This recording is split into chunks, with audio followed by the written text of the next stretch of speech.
Hey everybody, welcome to my Barndo again, a year and a half after we moved in. That's right, I've lived here in my brand new, well not brand new now, but my custom Barndominium for a year and a half, the Addison floor plan. Today I'm excited to share with you 5 things that I wish we had known or wish we had thought of in the design process with 1845 Barndominiums. Now, number 3 is a big ticket item for us. It's one that it has a huge, it's very debatable in the building world, the construction world, whether or not to do one versus the other. And I'm gonna give you some insight on which one I think you should do now that I've lived here for a year and a half. So again, we're gonna share 5 things with you that hopefully, if you're in the process of building your dream home or designing your dream home, whether it's with us at 1845, it's a DIY project, or you have your own contractor, I hope that the 5 things that I share with you today can be helpful in making your dream home truly that, the perfect dream home for you and your family.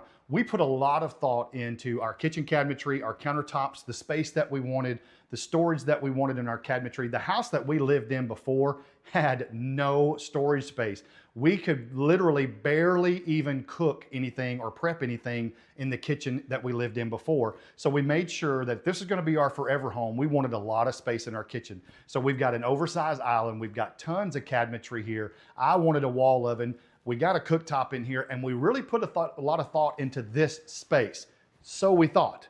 We put a lot of thought into the pantry area. We have a large pantry. You guys have seen that in the tour before. We've got a lot of pantry space here, but something that we did not put a lot of thought into that has now become a need that I wish we had thought of. Number 1, a coffee bar. Now, my family consumes about 30 gallons of coffee a day, I think. I personally do not drink coffee at all, but if we have a chance to go to Starbucks, 7 Brew, Yukon is a local one here in Longview. Let me tell you, my family is going to stop there. And now my son, my daughter, my wife, they have learned how to make their own drinks, which is just as dangerous as stopping at the store every time.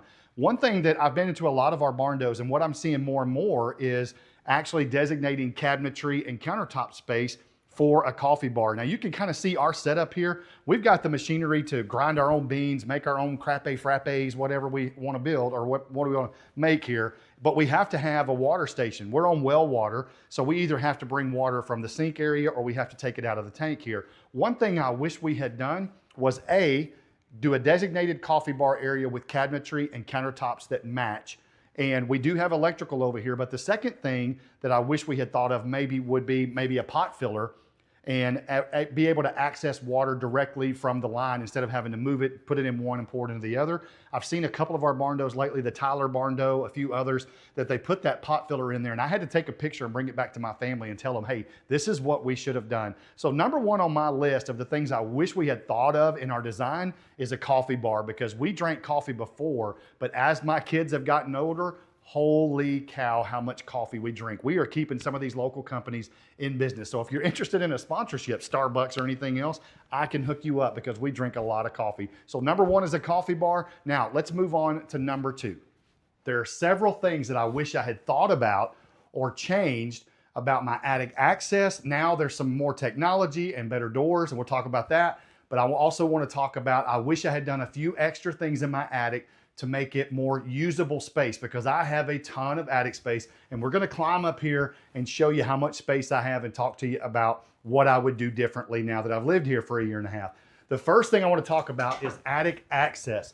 Now, I love the access point that I have. There's nothing wrong with where my attic access is, but we stumbled into a company named Facro, I believe is the name of it, and they do accordion style drop-down ladders like this. Now, of course, you guys know who I am. This has to have a pretty high weight capacity. So this one has a 375-pound weight capacity, but it's kind of cumbersome. Some of you who live in traditional homes, not just Barndos, you have to go through a lot to get this ladder down, and sometimes you get a not so fuzzy feeling about the durability or the stability of some of these ladders. You've seen wooden ladders, drop-down access ladders. We do not do those. We make sure that we've got full aluminum ladders because we want to give you the most sturdy access that we can. If I could go back, I would probably design an accordion style drop-down ladder. And these things are awesome. It's a smaller opening. You drop that door down. Basically, they just accordion style down to you. And then you can probably with one hand just take an accordion back up. And I think maybe they have them in almost like a soft close, easy access for you. But we're going to head upstairs and talk to you now into the attic. We're going to show you the attic space. And I want to talk to you about a few things that I would have done differently up there to make my attic space more usable. All right, folks, so we talked about my coffee bar down in the kitchen area. Now, number two for me was a place that a lot of people don't think about, and it's attic space. Everybody wants storage space in their layout. And in these Barndominiums, mine especially, I have a ton of attic space up here that I could utilize for storage. And to be honest with you, didn't really think of it because I have the shop in my layout. So I thought I've got a ton of storage room out there. Well, guess what? My shop is almost full already. A year and a half into the living here, and the shop is already almost full. So a couple of things I wish I had done up here. Number one was the attic access itself. I wish I could change that door out, which I can later on. Number two is going to be, I wish I had put more plywood around this area so that I can access. I'm standing on a platform here that they made for me on top of my ceiling trusses. I wish I had put more than just one piece of OSB up here. I probably should have put 3/4 inch at least up here so that I could utilize all of this space here behind me for storage. I have a lot of space that I could put tubs and things that we probably will never open up again, but at least they're climate controlled up here in this attic space. The other thing that I wish I would have done was maybe add plugs up here. I just got Starlink to my house and I have 2 different routers, and I wish I had plugs in the attic to do my routers, to hook my routers up to. Now, could I come up here and put plugs in? Very easily, I can do that. But I wish I had thought of it on the front side while we were framing and running all these home runs and all this electricity. I wish I had thought, hey, why not put a couple of plugs, one on each side of my vaulted area, so that if I need to get up here and access or plug something in or work with a tool, I have plugs up here to work with. The last thing would be lighting. We've brought a few lights up here to try to unveil all of this for you and give you a good look at this. I wish I had put maybe 1 or 2 LED small shop lights up here, just so if I have to work or anything up here, or if we've got anything stored up here, I don't have to have a flashlight in my hand when I come up here. It would be an awesome addition to have a light switch up here to be able to just turn on a couple of lights and be able to utilize this space if I have to work or store or anything else. So number 2 on my list is attic space. I would love to just go back and rethink or redesign how I'm going to use my attic space here in the Addison floor plan.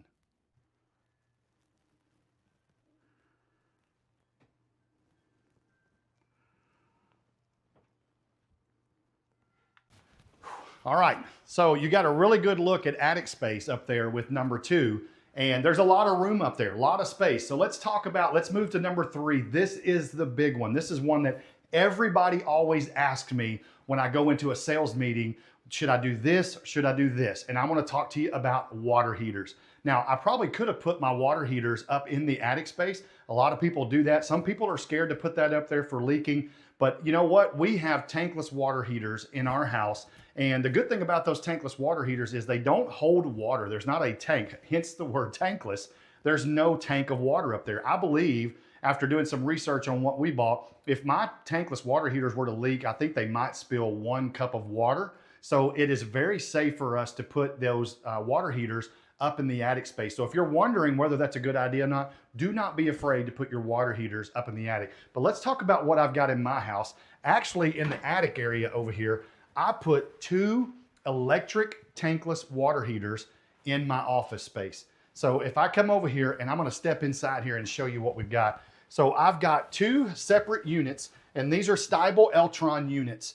Now I've got one that goes to my master wing over here. It goes to the master suite, and then it goes to my laundry room and my kitchen sink, dishwasher, and my utility sink. That's 1/2 of the house.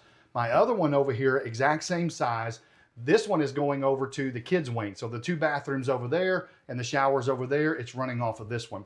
Now, what have I learned about having electric tankless versus propane? What I have learned is I should have put propane in. So these pull a ton of voltage and really run my electric bill up pretty high.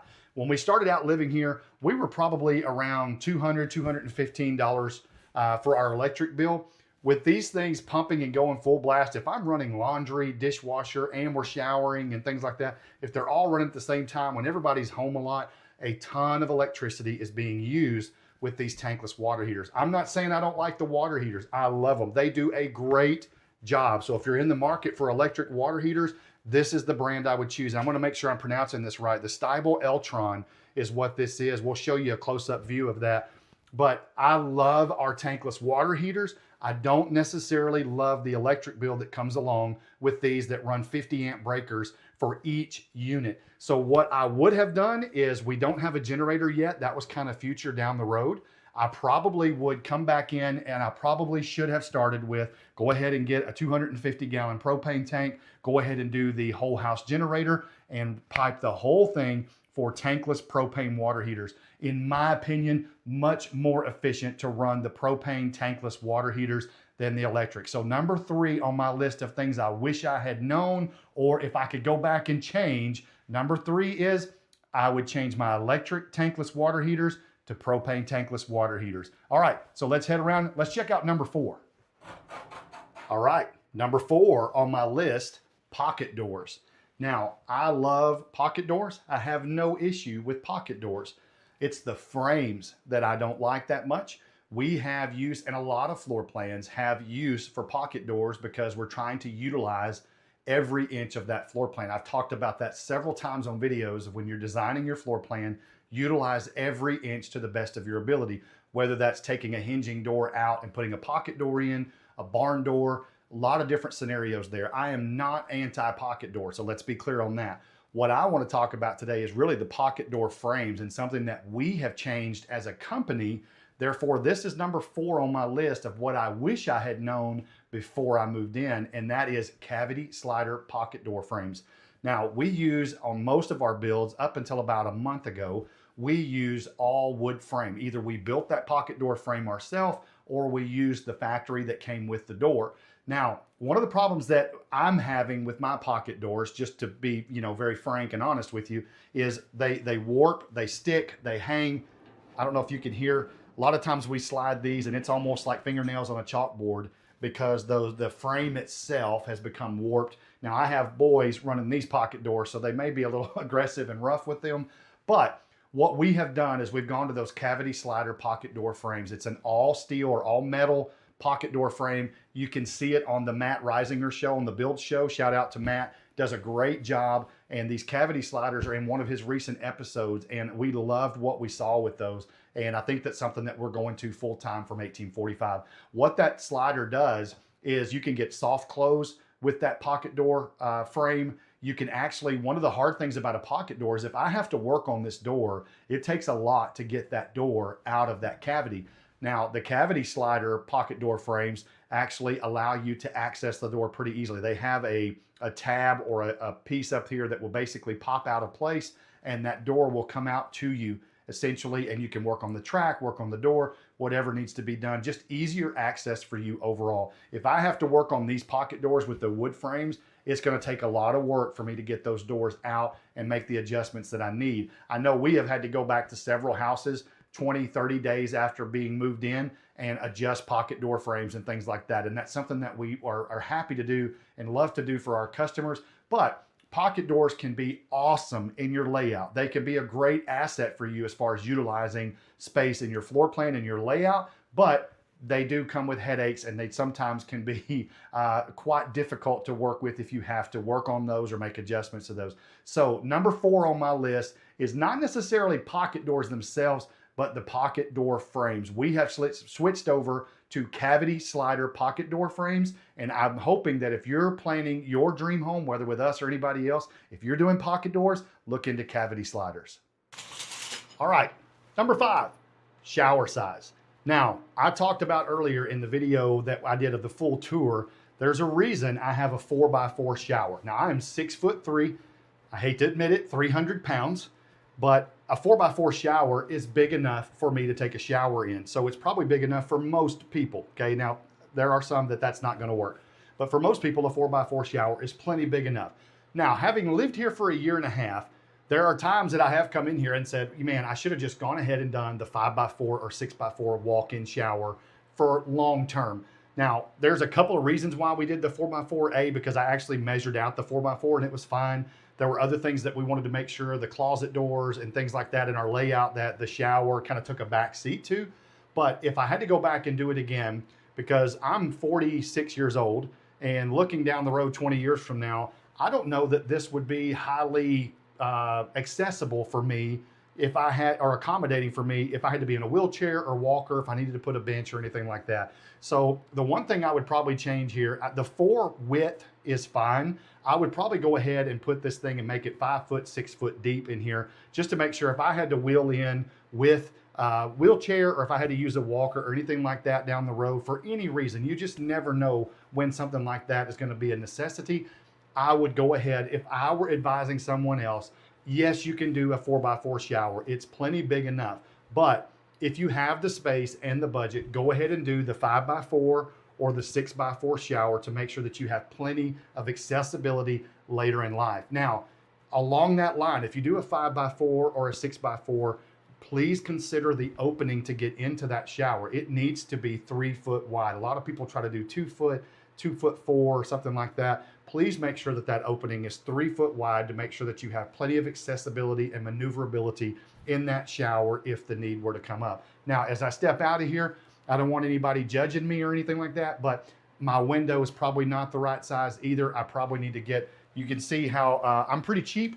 So maybe number 6 or 5.5 on the list is curtains for the house. Probably would have done a better job there, or maybe put a different size window here, but I'm too cheap to go buy a new one. So I don't want to hear any comments about my window in my bathroom or anything like that. Let's stick to the shower. 4x4 is big enough, I promise you, for most people. But if I was going to go back and do it again, go with the 5x4 or the 6x4 shower in your dream home. All right, everybody. Thanks for coming back to the Addison floor plan. I've lived here about a year and a half. You all got the completed tour right after we moved in. So now today I'm sharing with you 5 things that I wish I could go back and change, or wish I had thought of when I was designing the Addison floor plan. So number 1 was the coffee bar. I wish we had thought to put in a coffee bar. Number 2 was my attic access. I'd love to change out that door and make the attic itself more usable than what it is right now. Number 3, a big one, my electric tankless water heaters. I love the water heaters. I just don't love the electric bill. I would probably go to propane if I had to do it all over again. Number 4 is my pocket doors. I love the pocket doors themselves. They give us ease of access. They give us more use of the space, but we would switch over to cavity sliders if we could. And our company, 1845, uses cavity sliders now for all of our pocket door frames. And then number 5 is the shower size. I have a 4x4 shower. Nothing wrong with my 4x4 right now. I just feel like later on, if I was to ever have to have walker or need ADA accessibility, that 4x4 may be kind of pushing the limits of what I can do as far as accessibility. So I probably would go ahead and go with the 5x4 or 6x4 design. So those are the things that I wish I had known or wish I had thought of when we designed the Addison floor plan. I hope this has helped you. If you are trying to plan your dream home or trying to design your floor plan or layout, I hope these 5 tips have helped you. I wish I had thought of them before I moved in. Maybe they'll save you from making the same mistakes that I did.